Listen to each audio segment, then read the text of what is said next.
இன்னைக்கு கோயிலுக்கு போனா நீங்க இங்க வரக்கூடாதுங்க, அங்க நில்லுங்க. உங்களுக்கு மாலை போடுறோம், பரிவட்டம் கட்டுறோம், ஆனா அதை தாண்டி வந்துடாதீங்க.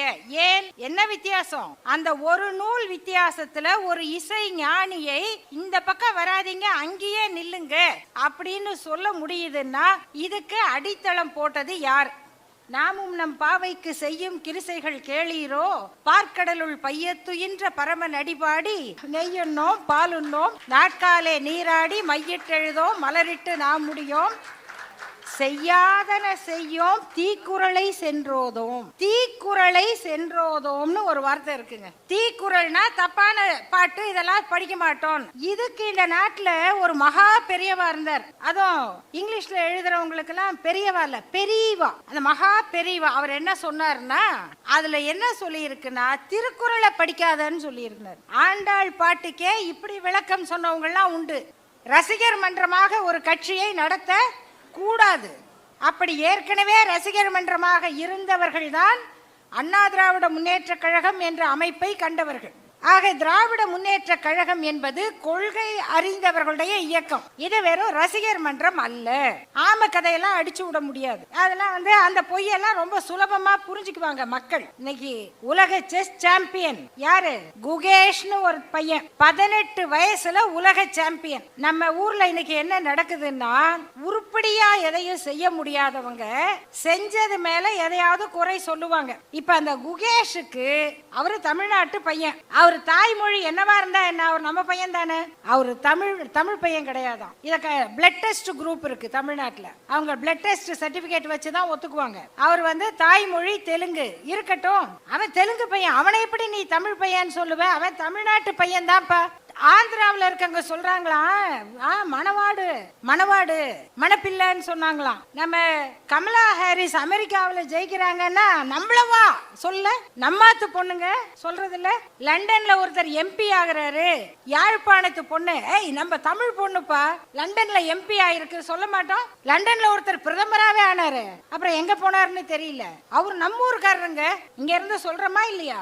அப்படி குஜராத்ல ஒரு தமிழ் பையன் நின்னு ஏதோ ஒன்ன சாதிச்சா சொல்லுவோம். நம்மை பொறுத்தவரை தமிழ்நாட்டில் பிறந்த தமிழ்நாட்டு குடும்பத்து குழந்தைகள் எல்லோரும் நம்முடைய பெருமைக்குரியவர்கள். இன்னைக்கு அந்த பையனுக்கு 18 வயசுல உலக சாதனை. அவருக்கு 5 கோடி ரூபாய் தமிழ்நாட்டினுடைய முதல்வர் பரிசளிக்கிறார்.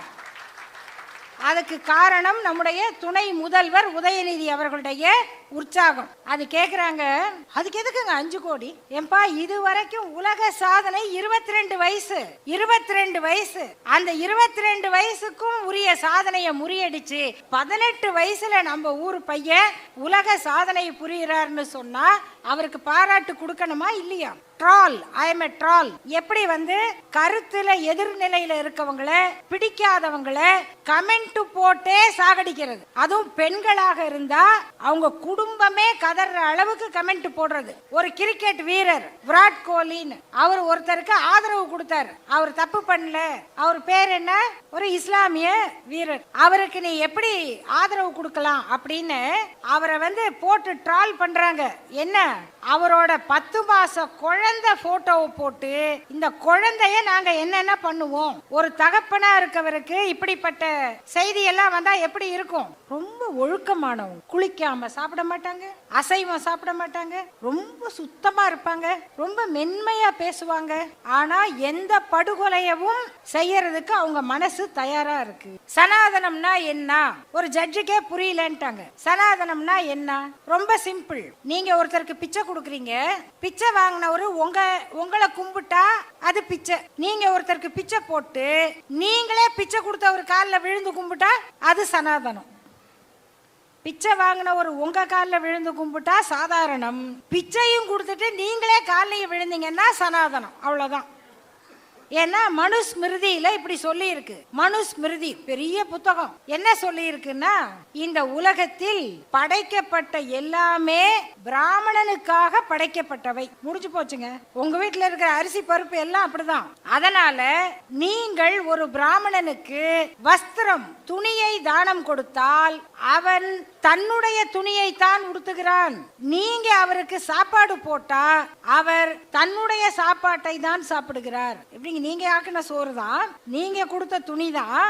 ஆனா அவர் தன்னோட துணியை தான் அணியிறாரா, தன்னோட சாப்பாட்டை தான் சாப்பிடுறாராம். அப்ப எதுக்கு நீங்க கொடுக்கணும்னா அவருக்கு தானம் செய்கிற புண்ணியத்தை உங்களுக்கு அவர் கொடுக்கிறாராம். இதுக்கு பேர் தாங்க சனாதனம். இந்த சனாதனம் தான் ஜனாதிபதியாக இருந்த ராம்நாத் கோவிந்த் அவர்களை ஒரு பெரிய மலை கோயிலுக்கு போனாரு, மலையெல்லாம் ஏறிட்டாரு. ஏறி உள்ள போறவரை, சாரி நீங்க ஜனாதிபதியா இருக்கலாம், ஆனா நீங்க பிறப்பினால இன்ன ஜாதி தாழ்த்தப்பட்டவர், நீங்க உள்ள வரக்கூடாது அப்படின்னு தடுத்தாங்க. அவர் என்ன பண்ணாரு, மலை உச்சியில உட்கார்ந்துட்டாரு. உட்கார்ந்துட்டு அங்க இருந்தே கும்பிட்டுட்டு வந்துட்டாரு. சாதாரண மனிதர் அல்ல, ஜனாதிபதி, இந்தியாவின் முதல் குடிமகன். எல்லாம் பேட்டி கேட்டாங்க, எல்லாம் நம்ம கேமரா எல்லாம் போயிடும்ல, ஐயா நீங்க ஜனாதிபதி, உங்களுக்கே இந்த நிலைமையா? அவர் சொன்னாரு, இல்ல இல்ல அவங்கெல்லாம் ஒண்ணு என்ன தடுக்கல, அப்ப ஏன் அங்க உட்கார்ந்தீங்க? எனக்கு முட்டி வலி. முட்டி வலி முட்டி வலியோட கடைசி படி வரைக்கும் ஏறிட்டாராம். நடுவுல சமதளத்துல நடந்து போறதுக்கு போக முடியலையா. ஜனாதிபதியே இப்படி அறிக்கை விட்டாரு. நாளைக்கு நம்ம இளையராஜா என்ன அறிக்கை விடுவாரோ தெரியாது இல்லையா. சாதாரணமாக யாராவது கொஞ்சம் தன்னை அதிகமாக பேசிக்கொண்டால் என்ன சொல்லுவோம்னா, ஏன் உங்க அம்மா மட்டும் 12 மாசம் வச்சிருந்தாங்களா, எங்க அம்மா 8 மாசத்துல பெத்துட்டாங்களா கேட்பமா இல்லையா? அப்போ சாதாரணமா 10 மாதம்ங்கிறது கணக்கு. சில நாள் முன்ன பின்ன ஆகலாம்.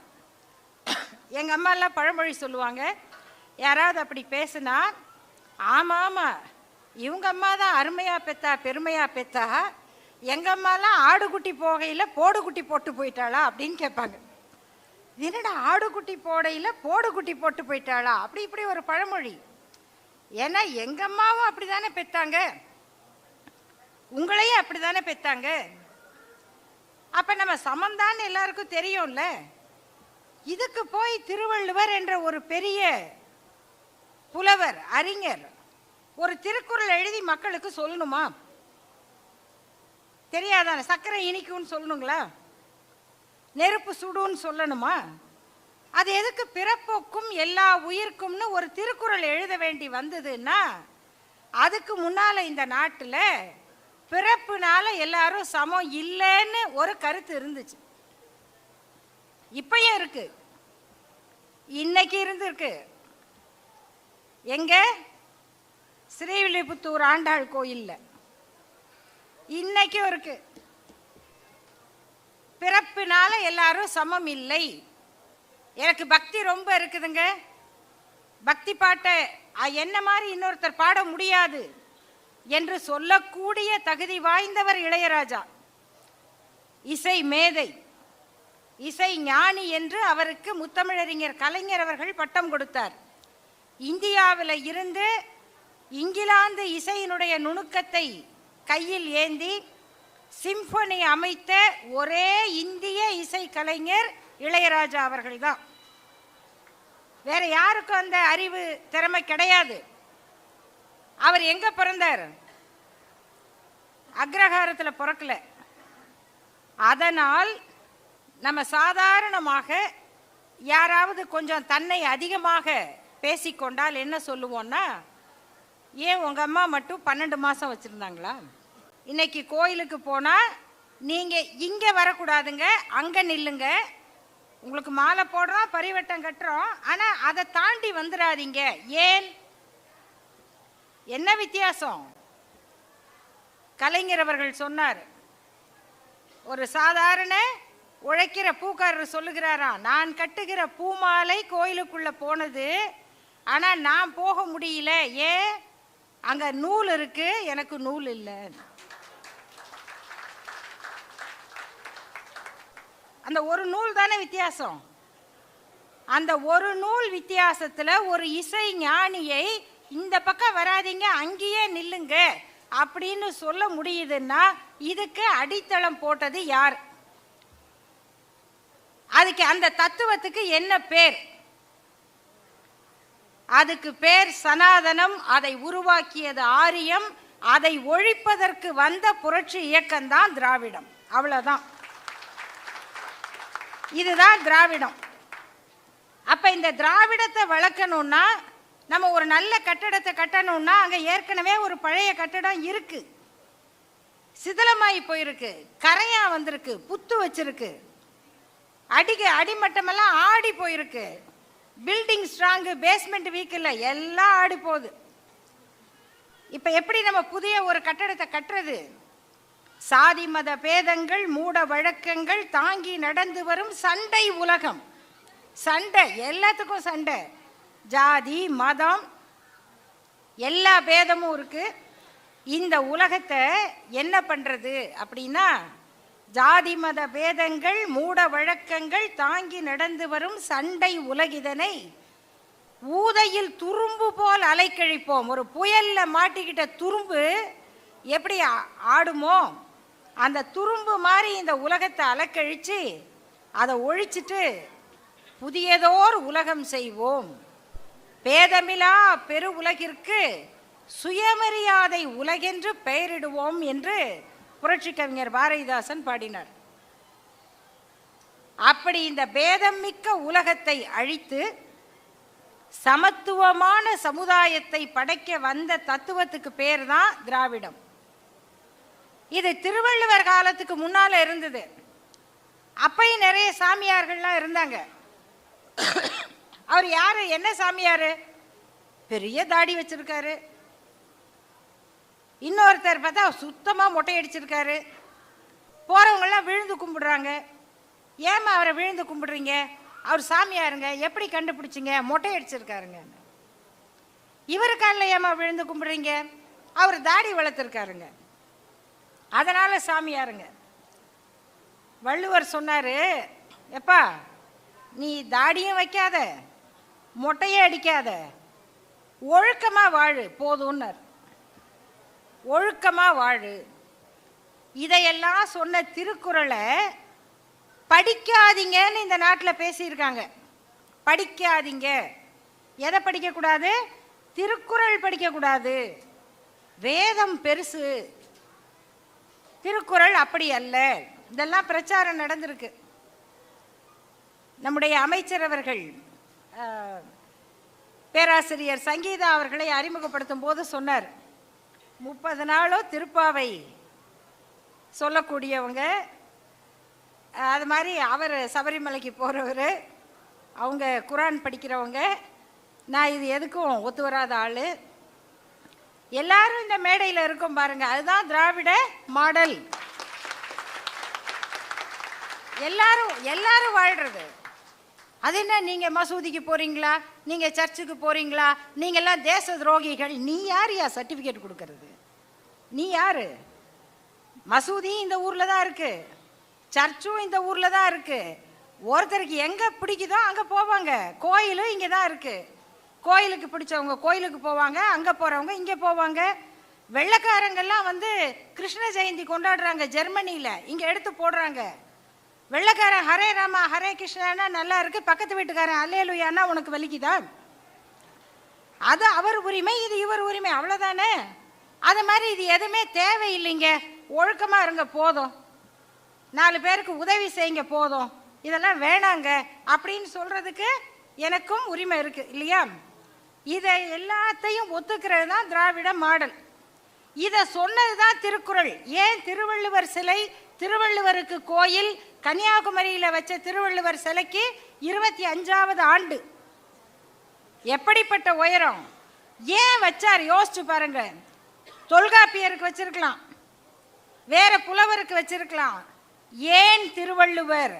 பிறப்பொக்கும் எல்லா உயிர்க்கும்னு சொல்லிக்கிட்டே இருக்கணும். அதுக்கு தான் திருவள்ளுவர், அதுக்கு திருக்குறள். திருப்பாவை சொன்னாங்கல்ல, எனக்கு கொஞ்சம் தெரியும். இன்னைக்கு 2வது நாள். ஆமாம், 30 தெரியும். போட்டிக்கெல்லாம் போனால் நான் தான் பரிசு வாங்குவேன். ஏன்னா அது பாட்டு தானே, ஆண்டாள் ரொம்ப அழகாக பாடியிருப்பாங்க. அதெல்லாம் நம்ம அதெல்லாம் பயப்படுறதில்ல, எதை வேணால் படிக்கலாம். இன்னைக்கு வந்து 2வது பாட்டு பாடுவாங்க. வையத்து வாழ்வீர்கள் நாமும் நம் பாவைக்கு செய்யும் கிரிசைகள் கேளீரோ, பார்க்கடலுள் பையத்துயின்ற பரமன் அடிபாடி நெய்யுண்ணோம் பாலுண்ணோம் நாட்காலே நீராடி மையிட்டெழுதோம் மலரிட்டு நாம் முடியோம் செய்யாதன செய்யோம் தீக்குறளை சென்றோதோம். ஐயமும் பிச்சையும் ஆந்தனையும் கைகாட்டி உய்யுமாறெனி உவந்தேலோர் எம்பாவாய். இதான் 2வது நாள் பாட்டு. இதுல என்ன சொன்னாங்க? தீக்குறளை சென்றோதோம்னு ஒரு வார்த்தை இருக்குங்க. தீக்குறள்னா தப்பான பாட்டு, இதெல்லாம் படிக்க மாட்டோம். இதுக்கு இந்த நாட்டில் ஒரு மகா பெரியவா இருந்தார். நம்மெல்லாம் சாதாரண பெரியவா, அவர் மகா பெரியவா. அதுவும் இங்கிலீஷில் எழுதுறவங்களுக்கெல்லாம் பெரியவா இல்லை, பெரியவா. அந்த மகா பெரியவா அவர் என்ன சொன்னார்னா, அதில் என்ன சொல்லியிருக்குன்னா, திருக்குறளை படிக்காதன்னு சொல்லியிருக்குனார். ஆண்டாள் பாட்டுக்கே இப்படி விளக்கம் சொன்னவங்கெல்லாம் உண்டு. எப்படியாவது திருக்குறளை படிக்காதீங்க. அந்த திருக்குறளுக்கு மாநாடு போட்டு திருவள்ளுவர் சிலையை விவேகானந்தர் சிலையை விட உயரமாக வச்சது தான் திராவிட முன்னேற்ற கழகத்தினுடைய சாதனை. அப்ப இதான் நம்ம இயக்கம். யாரெல்லாம் வந்திருக்காங்க? நந்தனார் வந்தார். என்னப்பன் அல்லவா, என் தாயும் அல்லவா, என்னைய நல்லவா, பொன்னம்பலத்தவா அப்படின்னு கேட்டார். என்ன அவருக்கு என்ன ஆசை? ஒரே ஒரு நாள் உள்ள போய் சிதம்பரத்தில் ஆடுகிற அந்த தில்லை அம்பலத்தாரை பக்கத்துல இருந்து பார்க்கணும். என்னங்க, ஒரு பக்தருக்கு இந்த உரிமை இல்லையா? அவருக்கு ஒரு சாமியை பார்க்க உரிமை இல்லையா? இல்ல, மாடு தின்னும் புலையா உனக்கு மார்கழி திருநாளான்னு பாட்டு பண்ணாங்க. அவர் பார்த்தாரு, சிதம்பரத்துக்கே போயிட்டாரு. ஏன்னா அவர் கனவுல சிவன் வந்தார். எப்பா கிளம்பு கிளம்பு வா வான்னு சொல்லிட்டாராம். சிவன் வர சொல்லிட்டாருங்கன்னு அவருக்கு போயிட்டாருங்க. அங்க யார் இருக்காங்க? தீட்சிதர்கள் இருக்காங்க. தீட்சிதர்கள் ரொம்ப பெரியவங்க. அவங்கெல்லாம் இங்க உலகத்துக்கு நம்ம மாதிரி பிறந்தெல்லாம் வரலைங்க, 10 மாசம்லாம் பிறக்கல. சிவனோடையே வந்தாங்களாம் சுற்றுலா. அவர் இவங்களை விட்டுட்டு பஸ்ஸை விட்டுட்டு போயிட்டாராம். இவங்க பஸ் இல்லாமல் அங்கே போக தெரியாமல் இங்கேயே தங்கிட்டாங்களாம். இப்படிதான் கதை சொல்லிக்கிட்டு இருக்காங்க இந்த நாட்டில். அப்படிப்பட்டவங்க அவங்க என்ன சொன்னாங்கன்னா, வள்ளல நந்தனாரை பார்த்து எதுக்குப்பா வந்தேன்னாங்க. கடவுள் வர சொன்னாரு. அவங்க சொன்னாங்க, ஓ கனவுல வந்தாரா? ஆமாம், எங்கள் கனவுலையும் வந்தாருன்னாங்க. கனவு ஒன்றும் பண்ண முடியுமா? எங்கள் கனவுல வந்தார். என்ன சொன்னார்? இந்த பாரு, சந்தனக்கட்டையெல்லாம் அடுக்கி வச்சுருக்கோம், உன்னை நெருப்பில் இறங்கி அந்தனடா மாறி உள்ள வர சொன்னாருன்னு. நெருப்பில் இறங்குனது தான் நமக்கு தெரியும். அவர் அந்தனடா மாறி உள்ள போனாரா? என்ன ஆனார் யாருக்கும் தெரியாது. நந்தனார் கதை அப்படி முடிந்தது. ஏன்னா அன்னைக்கு அறநிலையத்துறையெல்லாம் இல்லை, அறநிலையத்துறை இல்லை, சட்டம் இல்லை, அதுக்கு உத்தரவு போட அமைச்சர் இல்லை. அப்போ இருந்திருந்தா கேஸ் போட்டிருக்கலாம். அதனால தான் இப்போ ஒருத்தர் பேசினார், அடிச்சு விடுற சேகர் பாபு அப்படின்னு ஒரு வீடியோவை பார்த்தேன். இது இப்படி பேசியிருக்காரு அப்படின்னு கேட்டேன். என்ன பண்ணீங்க? இல்லை, இன்னைக்கு தான் அவர் ஜெயிலில் போட்டிருக்காங்கன்னு. ஏன்னா அன்னைக்கு சட்டம் இல்லை. ஏன் கோயில்கள்லாம் எங்ககிட்ட கொடுத்துருங்க அப்படின்னு ஏன் கேட்குறாங்கன்னா, கோயிலுக்குள்ளே யார் வரணும் வரக்கூடாதுன்னு நாங்கள் தான் சொல்லுவோம், நீங்கள் சட்டம் போடக்கூடாது. இப்படி பலியான நந்தனர், அப்புறம் வள்ளலார், சித்தர்கள்லாம் இருந்தாங்க. அவங்களாம் கேள்வி கேட்டாங்க, என்னப்பா சொல்கிறீங்க, நட்டக்கல்லை புஷ்பம் தெய்வம் என்று 4 புஷ்பம் சாத்தியே, சுற்றி வந்து மொனமொன் என்று சொல்லும் மந்திரம் ஏதடா, நட்ட கல்லும் பேசுமோ நாதன் உள்ளிருக்கையில். நம்ம சொன்னால் சண்டைக்கு வருவாங்க. சித்தர் சொன்னார், ஒன்றும் பண்ண முடியல. இவங்கெல்லாம் எதிர்த்து எதிர்த்து எதிர்த்து கேள்வி கேட்டுக்கிட்டே இருந்தாங்க பாருங்க. இதையெல்லாம் சேர்த்து கேட்கறதுக்கு ஒரு தலைவர் வரணும், ஒரு இயக்கம் வரணும், ஒரு போராட்டம் நடக்கணும். இப்படி 1000 ஆண்டுகளாக இந்த மண்ணிலே மக்கள் பட்ட வேதனை, அதற்கு எதிராக நடந்த போராட்டங்கள், அந்த போராட்டத்தில் மக்களுடைய ஏக்கம், இந்த ஏக்கத்திற்கும் போராட்டத்திற்கும் பதிலாக வந்த தலைவர்தான் தந்தை பெரியார். அவர் தோற்றுவித்த இயக்கம்தான் இந்த திராவிட இயக்கம். அவர் சொன்னார், நான் வரேன் கோயிலுக்குள்ள, அதெல்லாம் இல்லை, என்னை வரக்கூடாதுன்னு சொன்னால் அந்த சாமியை உடைச்சி ஜல்லி போடுன்னார். அப்போ தான் பயந்தாங்க. ஓ இப்படி வேற பண்ணுவீங்களா? இல்லைப்பா உள்ளே வந்துருங்க. உள்ள போகணும்னாலே அந்த பெரியாரின் கைத்தடி வேணும். இப்படி தொடங்கியது. இன்னைக்கு இங்க இருந்து 1925 இருந்து ஒரு நூற்றாண்டுக்கு வந்திருக்கோம். அந்த இயக்கத்தினுடைய அரசியல் கட்சியாக, அந்த கொள்கையை கொண்ட அரசியல் கட்சியாக ஆட்சியை அமைத்தார் பேரறிஞர் அண்ணா. அண்ணா இல்லைன்னு சொன்னா இந்த தமிழ்நாட்டினுடைய வரலாறு இப்படி இருந்திருக்காது. அதனால தான் இவங்க எல்லாரும் சொல்லுவாங்க, நீங்க எளிமை பேசுவாங்க, பார்த்துருக்கீங்களா? வாட்ஸ்அப்பில் வருது, காமராஜர் எளிமையாக இருப்பார், கக்கன் எளிமையாக இருப்பார். அவங்க சட்டையெல்லாம் கூட அயன் பண்ண சட்டை போட்டிருந்திருக்காங்க, பார்த்துருக்கீங்களா?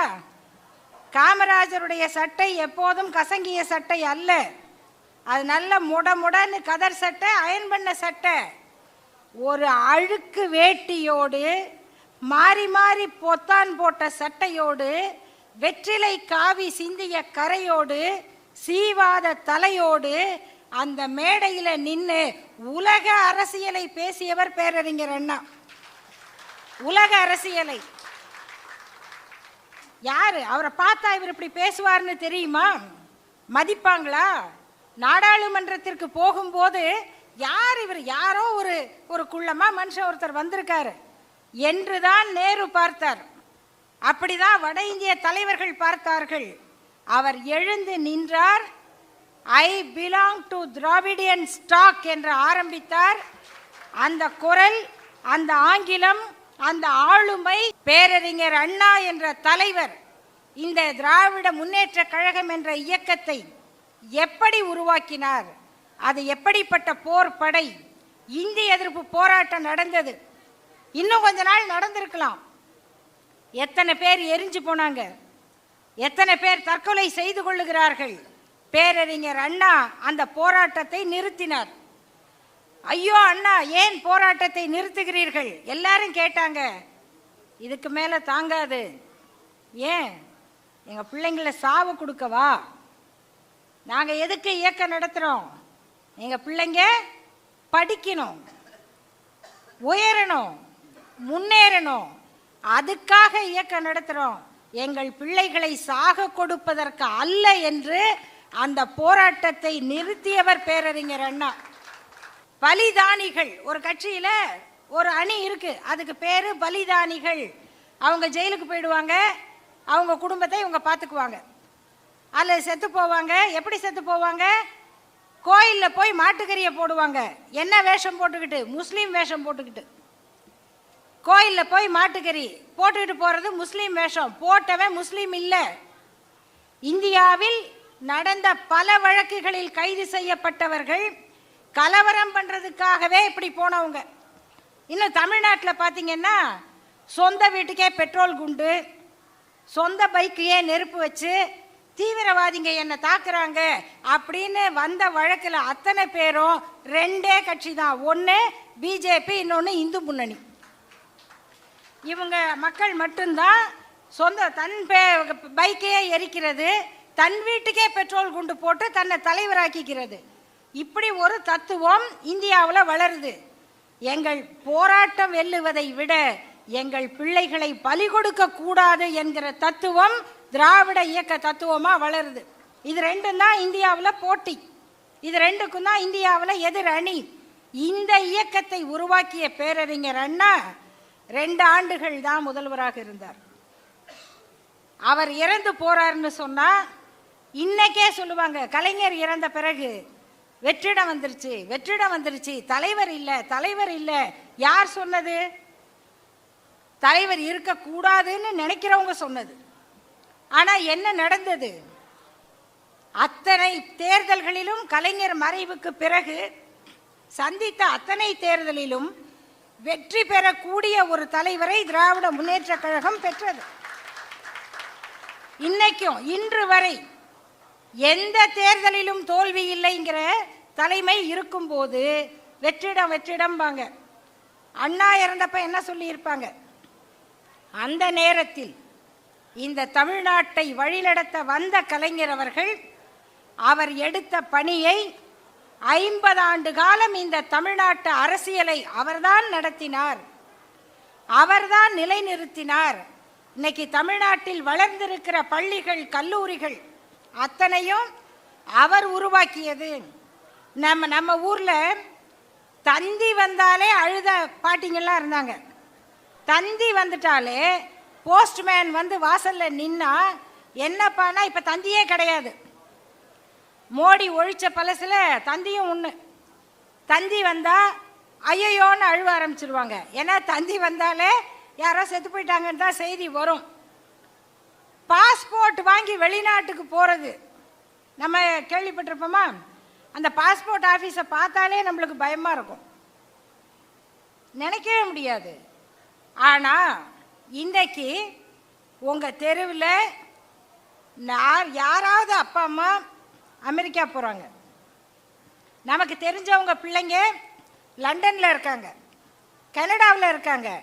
யாரால் வந்தது? முத்தமிழறிஞர் கலைஞரால வந்தது. அப்ப இதுதான் இந்த இயக்கத்தின் வரலாறு. தந்தை பெரியார் செய்தார், இதான ஒரு இயக்கத்தோட பரிணாமம். இப்போ முக்கியமான யார் என்றால் அவர்தான் நம்முடைய துணை முதல்வர் உதயநிதி ஸ்டாலின் அவர்கள். அவங்க எதிர்பார்க்கல. நாம ஏன் உதயநிதி ஸ்டாலின் அவர்களை பாராட்டுகிறோம், எதுக்காக அவரை வாழ்த்துறோம் அப்படின்னா, 3 செய்தி அவரை பற்றி குறிப்பாக சொல்ல வேண்டியது. ஒன்று, நான் வரலாறுலாம் சொன்னேன் இல்லையா, இந்த தத்துவத்தை அடுத்த தலைமுறைக்கு எடுத்துட்டு போகணும். ரசிகர் மன்றமாக ஒரு கட்சியை நடத்த கூடாது. திராவிட முன்னேற்ற கழகத்தை அப்படி நடத்த முடியாது. அப்படி ஏற்கனவே ரசிகர் மன்றமாக இருந்தவர்கள் தான் அண்ணா திராவிட முன்னேற்ற கழகம் என்ற அமைப்பை கண்டவர்கள். ஆக திராவிட முன்னேற்ற கழகம் என்பது கொள்கை அறிந்தவர்களுடைய இயக்கம். இது வெறும் ரசிகர் மன்றம் அல்ல. ஆம கதையெல்லாம் அடிச்சு விட முடியாது. அதெல்லாம் அந்த பொய்யெல்லாம் ரொம்ப சுலபமா புரிஞ்சுக்குவாங்க மக்கள். அப்ப இந்த இயக்கத்தின் அடுத்த தலைமுறை இளைஞர்களுக்கு என்ன வேணும் அப்படின்னா, எல்லாருக்கும் ஈடுபாடு இருக்கு, ஆசை இருக்கு, கொள்கை பயிற்சி இருக்கா? வர்றவங்கெல்லாம் என்னை புகழ்கிறார்களா? இல்ல, உனக்கு கொள்கை தெரியுதா என்ற கேள்வியை கேட்டவர் உதயநிதி அவர்கள். அதை என்ன இல்லைங்க, நாங்க படிக்கல, அப்படியே வந்துட்டோம். யார் வேணா இப்ப கேட்டு பாருங்க, நம்ம தானே ஆட்சியில் இருக்கோம், நம்ம என்னத்துக்கு போய் படிச்சுக்கிட்டு கட்சி வரலாறு? ஏன்னா நம்ம இருக்கோம், இப்போ நல்ல நிலைமையில இருக்கோம், அதனால வரலாறு படிக்கல. வரலாறை படிக்கலன்னா என்ன ஆகும்? வரலாறை படிக்கலன்னா என்ன ஆகும்? எதிரியை எப்படி புரிஞ்சுக்கிறது? அப்போ வரலாறு படிக்க தன்னுடைய இளைஞர் படை வரலாற்றை படிக்கணும் என்பதற்காக முரசொலி நாளேட்டில் ஒவ்வொரு நாளும் பாசறை பக்கம்ங்கிற ஒரு பக்கத்தை ஒதுக்கி அதில் பழைய வரலாறுகள் மொத்தமும் எழுத வைத்தவர் நம்முடைய துணை முதல்வர் உதயநிதி அவர்கள். இளைஞரணி தோழர்கள், மாணவரணி தோழர்கள் பயிற்சி வகுப்பு நான் கலந்துக்கணும், அவர்களுக்காக பாசறை பயிற்சி நடந்தது. ஆனால் அந்த பாசறை பயிற்சிக்காக, இந்த பாடத்திட்டத்துக்காக ஒரு ஆண்டு நானே கட்டுரை எழுதினேன் முரசொலியில். பெண்களை பற்றி, நமக்கு முன்னால போராடிய பெண்கள், அவங்கெல்லாம் எப்படி இருந்தாங்க, எப்படி போராடினாங்க, அவங்க கதையெல்லாம் எடுத்து பார்த்தா அவ்வளவு செய்தி, அவ்வளவு போராட்டம். அதை ஒரு ஆண்டு ஒவ்வொரு புதன்கிழமையும் கட்டுரையாக எழுதினேன். அது இன்னைக்கு 2 புத்தகமாக வந்திருக்கு.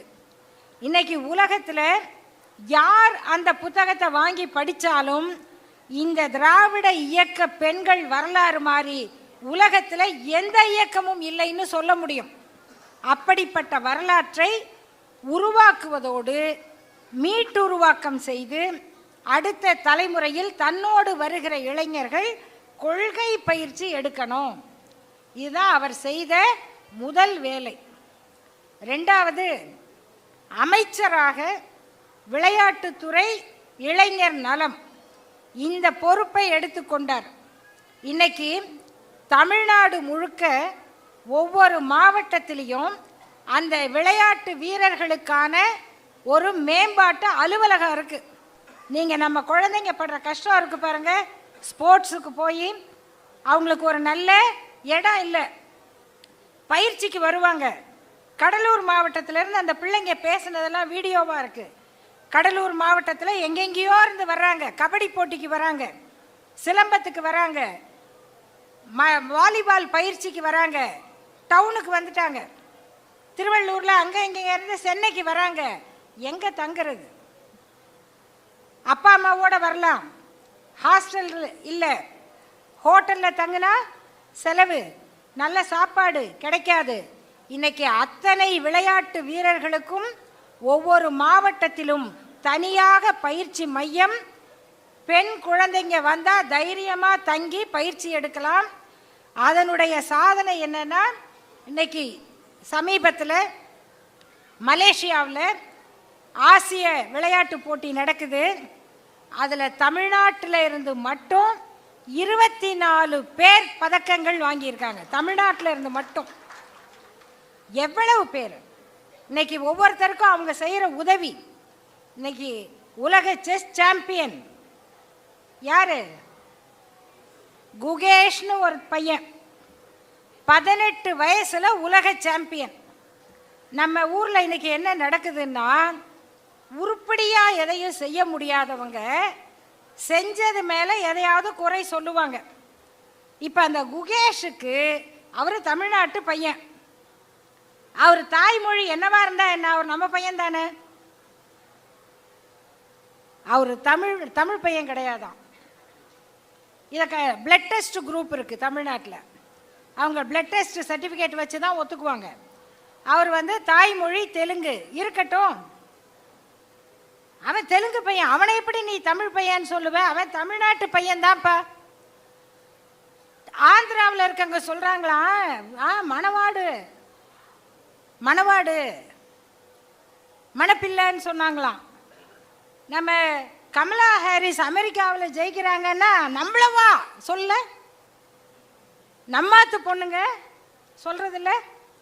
லண்டனில் ஒருத்தர் எம்பி ஆகிறாரு, யாழ்ப்பாணத்து பொண்ணு, ஏய் நம்ம தமிழ் பொண்ணுப்பா லண்டனில் எம்பி ஆயிருக்கு சொல்ல மாட்டோம். லண்டனில் ஒருத்தர் பிரதமராகவே ஆனார், அப்புறம் எங்கே போனார்னு தெரியல. அவர் நம்ம ஊருக்காரருங்க, இங்கேருந்து சொல்கிறோமா இல்லையா? அப்படி குஜராத்தில் ஒரு தமிழ் பையன் நின்று ஏதோ ஒன்றை சாதிச்சா சொல்லுவோம்.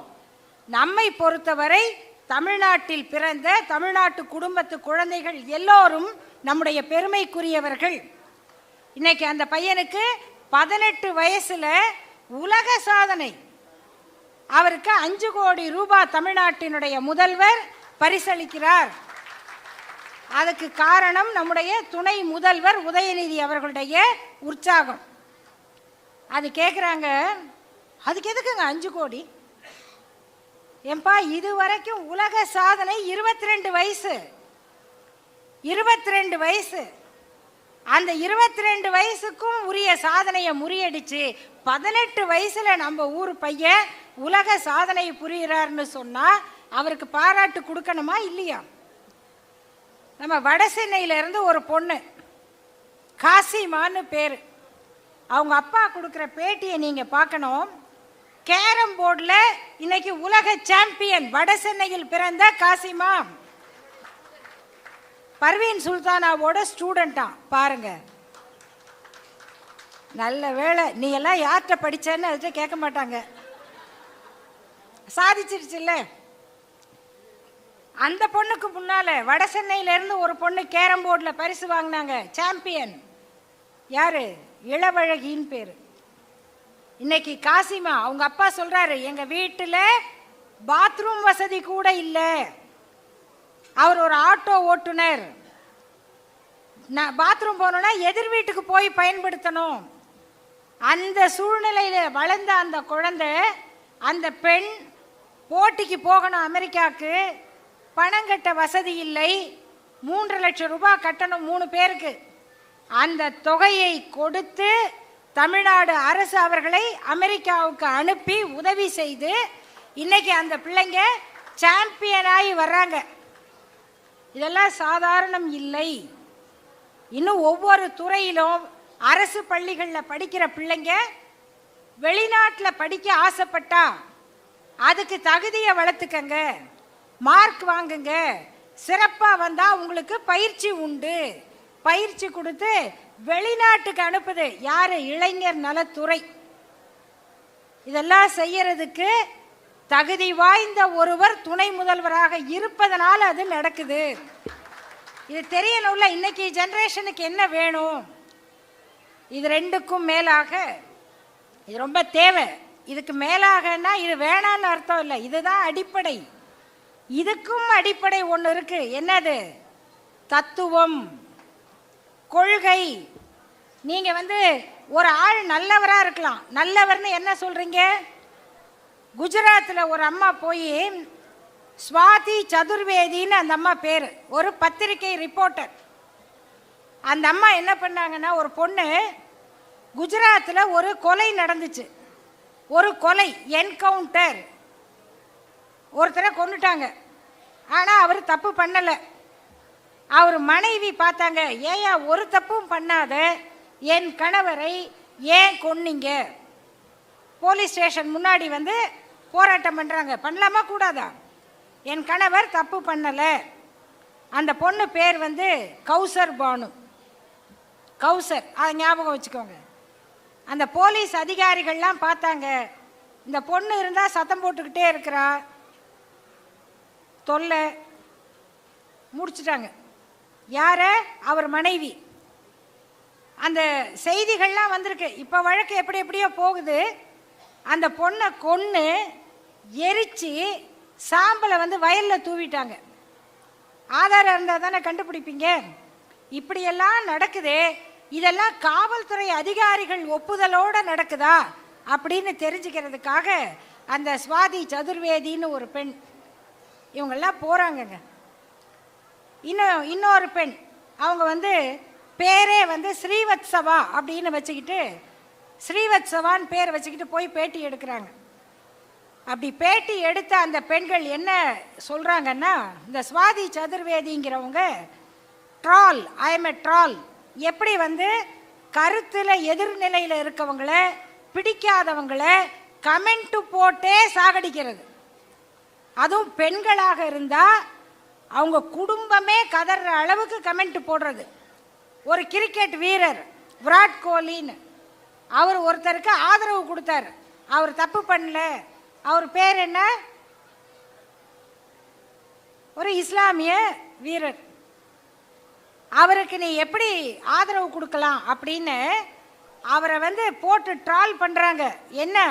அவரோட 10 மாத குழந்தை ஃபோட்டோவை போட்டு, இந்த குழந்தைய நாங்கள் என்னென்ன பண்ணுவோம்? ஒரு தகப்பனாக இருக்கவருக்கு இப்படிப்பட்ட செய்தியெல்லாம் வந்தால் எப்படி இருக்கும்? இப்போ இதெல்லாம் செய்கிறவங்க யாருன்னு அவங்க தேடுறாங்க. இன்னொரு அம்மா ஸ்ரீவத்சவான்னு பேரை வச்சுக்கிட்டு போய் இந்த போலீஸ் அதிகாரி, அரசியல்வாதி இவங்களெல்லாம் பார்க்குறாங்க. அதில் ஒரு ரொம்ப நல்லவங்க ஒருத்தவங்க இருக்காங்க. அவங்க பேர் மாயா கோட்னானி, பெண் தாங்க. அந்த அம்மா 2 பக்கமும் இஸ்லாமிய வீடுகள் இருக்கு. அந்த வீடுகளை கொளுத்துறாங்க, உள்ளே பூந்து கொல்றாங்க. அப்போ இந்த அம்மா என்ன பண்ணுறாங்கன்னா, ஃபோனை வச்சுக்கிட்டு நடக்கிறாங்க. அந்த வீடு இங்கே யாரு? பெண். நம்ம என்ன நினைக்கிறோம்? ஐயோ பெத்த வயிறு, இன்னொருத்தர் கஷ்டம் பொம்பளைக்கு தெரியாதா? ஆனால் ஒரு அம்மா இதை பண்ணுறாங்க. இந்த அம்மாவெல்லாம் பார்த்து அந்த அம்மா, அந்த ஸ்ரீவத்சவான்றவங்க பேட்டி எடுக்கிறாங்க. பேட்டி எடுத்துட்டு அந்த பெண் சொன்ன செய்தி ரொம்ப முக்கியம். இவங்க எல்லாரும், இந்த கொலை பண்ண சொன்னவங்க, உதவி செய்கிறவங்க, அதிகாரிகள், இப்படி யார் யாரெல்லாம் பார்த்தாங்களோ அவங்க எல்லாரும் ரொம்ப ஒழுக்கமானவங்க. குளிக்காம சாப்பிட மாட்டாங்க, அசைவம் சாப்பிட மாட்டாங்க, ரொம்ப சுத்தமாக இருப்பாங்க, ரொம்ப மென்மையாக பேசுவாங்க. ஆனால் எந்த படுகொலையவும் செய்யறதுக்கு அவங்க மனசு தயாராக இருக்கு. இப்போ ஒருத்தர் அவ்வளோ அசைவம் சாப்பிடாம அமைதியாக பேசிக்கிட்டு காலையில் குளிச்சுட்டு தான் சாப்பிடுவேன்னு கொலகார தத்துவத்தை பரப்புறது எப்படி? இவ்வளவு பெரிய இயக்கத்தில் இத்தனை லட்சம் இளைஞர்களை கையில் எடுத்துக்கிட்டு நம்ம தத்துவம் என்பது சமத்துவம், கலவரம் அல்ல, அந்த பயிற்சிக்கு இந்த இளைஞர்களை கொண்டு வர்றது எப்படி? இந்த பொறுப்பை ஏற்றுக்கொண்ட தமிழ்நாட்டினுடைய துணை முதல்வர் உதயநிதி அவர்கள் ஒரு கூட்டத்தில் பேசினார். என்ன பேசினாரு? சனாதனத்தை ஒழிப்போம்னு பேசினார். சனாதனத்தை ஒழிக்கிறது எங்கிருந்து வந்தது? பிறப்புக்கும் எல்லா உயிர்க்கும்ல இருந்து வந்தது. அங்கே தொடங்கினதுக்கு தான் இன்னைக்கு அவர் மேலே ஒரு 10-12 கேஸ் போட்டு வச்சுருக்காங்க. 10-12 கேஸ் இருக்கு, அமைச்சர் மேலேயும் இருக்கு. அதே மாநாட்டில் அவரும் பேசினார், நானும் பேசினேன். சனாதனம்னா என்ன? ஒரு ஜட்ஜுக்கே புரியலன்ட்டாங்க. சனாதனம்னா என்ன? ரொம்ப சிம்பிள். நீங்கள் ஒருத்தருக்கு பிச்சை கொடுக்குறீங்க, பிச்சை வாங்கினவர் உங்களை கும்பிட்டா அது பிச்சை. நீங்கள் ஒருத்தருக்கு பிச்சை போட்டு நீங்களே பிச்சை கொடுத்த ஒரு காலில் விழுந்து கும்பிட்டா அது சனாதனம். பிச்சை வாங்கினவர் உங்கள் காலில் விழுந்து கும்பிட்டா சாதாரணம். பிச்சையும் கொடுத்துட்டு நீங்களே காலையும் விழுந்தீங்கன்னா சனாதனம். அவ்வளோதான். ஏன்னா மனுஸ்மிருதியில் இப்படி சொல்லியிருக்கு. மனுஸ்மிருதி பெரிய புத்தகம். என்ன சொல்லியிருக்குன்னா, இந்த உலகத்தில் படைக்கப்பட்ட எல்லாமே பிராமணனுக்காக படைக்கப்பட்டவை. முடிஞ்சு போச்சுங்க. உங்கள் வீட்டில் இருக்கிற அரிசி பருப்பு எல்லாம் அப்படிதான். அதனால் நீங்கள் ஒரு பிராமணனுக்கு வஸ்திரம், துணியை தானம் கொடுத்தால் அவன் தன்னுடைய துணியைத்தான் உடுத்துகிறான். நீங்க அவருக்கு சாப்பாடு போட்டா அவர் தன்னுடைய சாப்பாட்டை தான் சாப்பிடுகிறார். எப்படிங்க? நீங்க ஆக்கின சோறு தான், நீங்க கொடுத்த துணி தான். ஆனா அவர் தன்னோட துணியை தான் அணியிறாரா, தன்னோட சாப்பாட்டை தான் சாப்பிட்றாரா. அப்ப எதுக்கு நீங்க கொடுக்கணும்னா, அவருக்கு தானம் செய்கிற புண்ணியத்தை உங்களுக்கு அவர் கொடுக்குறாராம். இதுக்கு பேர் தாங்க சனாதனம். இந்த சனாதனம் தான் ஜனாதிபதியாக இருந்த ராம்நாத் கோவிந்த் அவர்களை ஒரு பெரிய மலை கோயிலுக்கு போனார். மலையெல்லாம் ஏறிட்டாரு. ஏறி உள்ளே போகிறவரை, சாரி நீங்கள் ஜனாதிபதியாக இருக்கலாம், ஆனால் நீங்கள் பிறப்பினால இன்ன ஜாதி தாழ்த்தப்பட்டவர், நீங்கள் உள்ளே வரக்கூடாது அப்படின்னு தடுத்தாங்க. அவர் என்ன பண்ணார்? மலை உச்சியில் உட்கார்ந்துட்டாரு. உட்கார்ந்துட்டு அங்கேருந்தே கும்பிட்டுட்டு வந்துட்டாரு. சாதாரண மனிதர் அல்ல, ஜனாதிபதி, இந்தியாவின் முதல் குடிமகன். எல்லாம் பேட்டி கேட்டாங்க. எல்லாம் நம்ம கேமராலாம் போயிடும்ல, ஐயா நீங்கள் ஜனாதிபதி, உங்களுக்கே இந்த நிலைமையா? அவர் சொன்னார், இல்லை இல்லை அவங்களாம் ஒன்றும் என்னை தடுக்கலை. அப்போ ஏன் அங்கே உட்காந்தீங்க? எனக்கு முட்டி வலி. முட்டி வலி. முட்டி வலியோட கடைசி படி வரைக்கும் ஏறிட்டாராம். நடுவில் சமதளத்தில் நடந்து போகிறதுக்கு போக முடியலையாம். ஜனாதிபதியே இப்படி அறிக்கை விட்டார். நாளைக்கு நம்ம இளையராஜா என்ன அறிக்கை விடுவாரோ தெரியாது இல்லையா? அவர் குடியரசுத் தலைவர், இவர் இளையராஜா. இப்படி தான் அறிக்கை விடுவாங்க. நம்ம இன்னைக்கு பெண் ஜனாதிபதி, அவங்க பழங்குடி விதவை. அதனால் நாடாளுமன்ற கட்டடத்தை திறக்கிறது கூட அவங்கள கூப்பிடல. ராமர் கோயிலை திறக்கிறதுக்கு அவங்கள கூப்பிடல. ஏன்? விதவையை வச்சுக்கிட்டு பண்ணக்கூடாது. இதுக்கெல்லாம் பேர் தான் சனாதனம்னா. அந்த சனாதனத்தை ஒழிப்பேன்னு சொல்கிற தைரியமுள்ள அரசியல் தலைவராக உதயநிதி அவர்கள் மட்டும்தான் அன்னைக்கு பேசினார். அந்த மாநாட்டில் பேசினார். பேசினதோட எல்லாரும் கேட்டாங்க, உங்கள் மேலே எல்லாரும் கோவப்படுறாங்க, ஒரு மன்னிப்பு கேட்குறீங்களான்னு. அவர் சொன்னார், நான் என்ன சவர்கர் பரம்பரையிலையா வந்திருக்கேன் மன்னிப்பு கேட்குறதுக்கு? நாங்கள் பெரியார் அண்ணா பரம்பரையில் வந்திருக்கோம், மன்னிப்பெல்லாம் கேட்க மாட்டேன், வந்ததை பார்த்துக்குவேன். அதுதான் உதயநிதி என்கிற அந்த இளம் தலைவருடைய தனித்தன்மை. ஆகவே நண்பர்களே, முக்கியமான 3 செய்தி. ஒன்று, இந்த இயக்கத்தினுடைய வரலாறு, இந்த இயக்கத்தின் தலைவர்கள், இன்னைக்கு அடுத்த தலைமுறையை வழிநடத்த வேண்டிய ஒரு பொறுப்பு. இந்த இடத்தில் இருக்கக்கூடிய தமிழ்நாட்டின் துணை முதல்வர் உதயநிதி அவர்கள் இயக்க ரீதியாக, கட்சி ரீதியாக தன்னோடு பயணிக்கிற இளைஞர்களை கொள்கை வழிப்படுத்தியவர், படுத்துகிறவர்.